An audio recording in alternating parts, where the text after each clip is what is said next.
Indian troops in their fresh acts of state terrorism martyred 3 more Kashmiri youth in 2 different areas of Indian illegally occupied Jammu and Kashmir.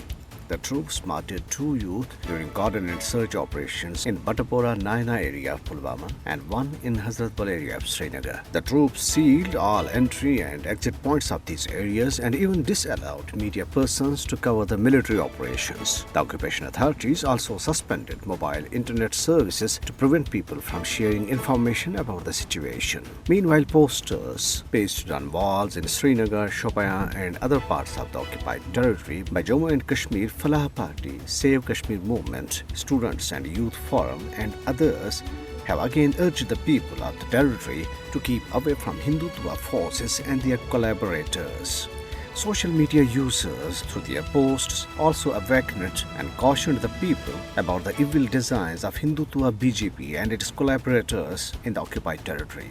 On the other hand, body of a missing Indian soldier, Sameer Ahmed, was found in Khag area of Budgam district today. The soldier went missing from his house in Lakhipora area of the district on Tuesday. National Conference at a meeting of its Central Working Committee, chaired by Party President Farooq Abdullah in Srinagar, condemned the muzzling of the press and targeting of journalists by the Modi regime. The National Conference asked the Indian government to refrain from using state apparatus to arm tourists and intimidate journalists into submission, saying that the Indian regime is completely intolerant to even a single critical word. All India Congress Committee in charge for Indian illegally occupied Jammu and Kashmir, Rajni Patil, talking to media persons in Jammu, said Bharatiya Janata Party has vitiated the atmosphere of peace and harmony in Jammu and Kashmir. The High Court of the occupied territory, while cautioning the illegal detention of a man under the Black Law Public Safety Act, said that the detaining authority had not meticulously examined the record while passing the order.